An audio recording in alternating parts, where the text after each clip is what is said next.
Growth requires removal, not addition. So, ngayon pala mga boss ay magpapa-haircut tayo. So, dito sa favorite person natin, no?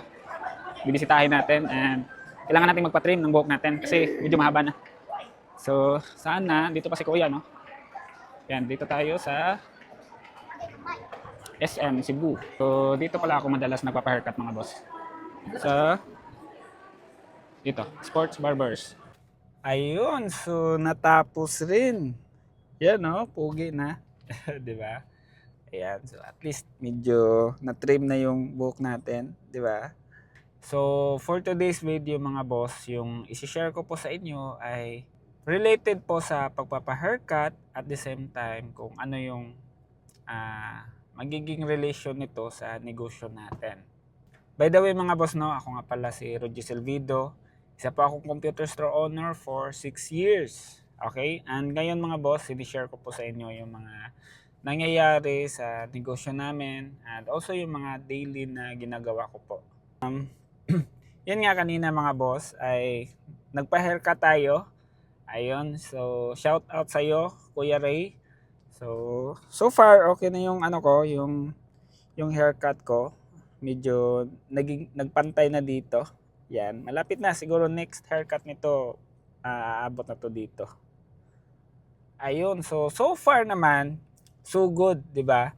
Though yung kakilala ko talaga doon, si Kuya Arnel ay wala siya doon. Pero andon naman si Kuya Ray, so si Kuya Ray po yung nag-haircut sa akin. Kita nyo naman, 'di ba? So medyo na-triman na and then nawala na yung mga sobra-sobra na buhok natin. Ayun, so medyo maliwalas na yung mukha natin. Ayan mga boss, yung isi-share ko po sa inyo is somewhat related no sa business natin na sometimes sa negosyo natin mga boss ay kailangan natin na bawasan din yung mga bagay-bagay na sobra na sa negosyo natin. Kagaya din sa buhok natin mga boss, no? Pag masyadong mahaba na siya, magulo na siya tignan, same thing din sa negosyo natin. Merong mga bagay sa negosyo natin mga boss, like yung mga process natin sobrang mahaba na siya. So kailangan din natin yang i-revisit and then i-optimize natin para mas maging mabilis yung process ng negosyo natin. Sometimes din mga boss, merong mga tao sa buhay natin, no, na kailangan nating bitiwan, kailangan nating i-let go para tayo ay makamove forward at para mas lalong lalaki yung negosyo natin. Sometimes mga boss, meron tayong mga customer na kailangan nating i-let go. If that customer is causing you some problem, then maybe it's time for you to let them go. Meron din tayo mga suppliers mga boss na kailangan nating i-let go. Kasi if hindi, there are suppliers mga boss na they are causing problems sa negosyo natin.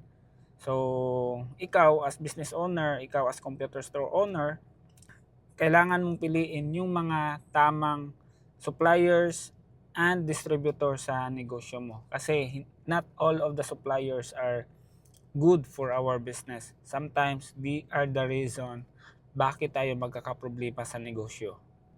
Sometimes din mga boss, sa negosyo natin na dito no sa computer store business, ang dami po ng produkto natin.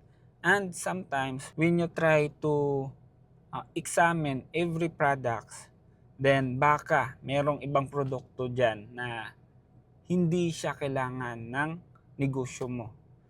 Merong ibang produkto dyan na siya yung kumakain ng kapital mo. Kaya kailangan mo yung tignan, baka nandyan lang natutulog yung kapital mo dyan. Meron ding mga instances mga boss, no, meron tayong mga tao na hindi productive sa negosyo natin. So, kailangan mo yung tignan, kailangan mo yung makita para alam mo kung sino sa mga tao mo ang i-retain mo. Sometimes din mga boss, merong mga tao sa paligid natin, no, na andyan lang sila kapag meron silang kailangan. Kaya kailangan mo yang malaman, kailangan mo makita sino sa mga kaibigan mo, sino sa mga tao na nakapaligid sa iyo ang karapat-dapat na bigyan mo ng oras. Kasi baka yung ibang tao dyan ay sila yung tao na nandyan lang kapag meron ka. Pero if time will come na walang-wala ka na, baka iiwan ka. Kaya mapapayo ko talaga sa inyo mga boss, no, na iwasan nyo yung mga tao na mga ungrateful, iwasan nyo yung mga tao na kumakain sa energy nyo, iwasan nyo yung mga tao na pa-victim, no, na mga tao, iwasan nyo yan. Iwasan nyo yung mga tao na lalapit lang sa'yo kung meron silang kailangan.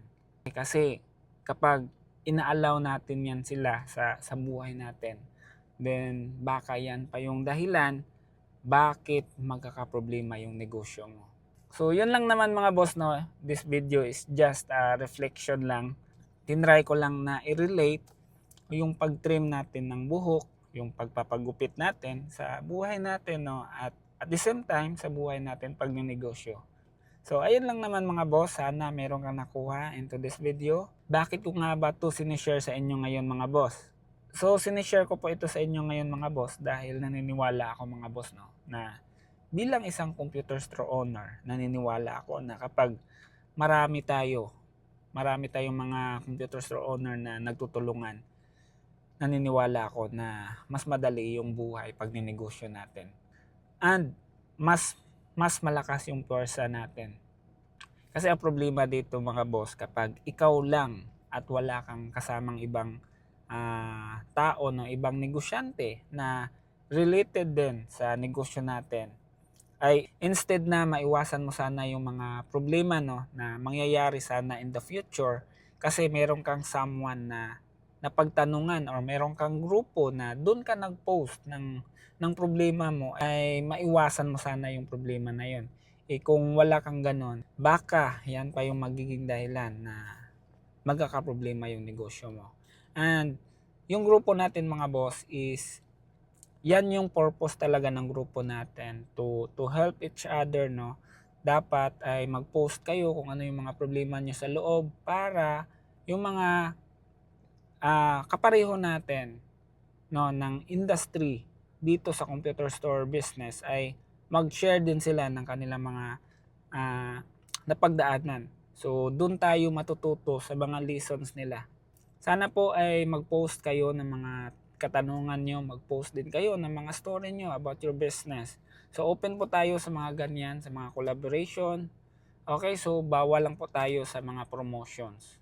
Yun lang naman, just keep on sharing your values, and then tulungan po tayo na hatakin yung bawat isa pataas. So ayun na mga boss, and then always remember mga boss, to always work smarter, not just harder. Takits mga boss! Bye-bye!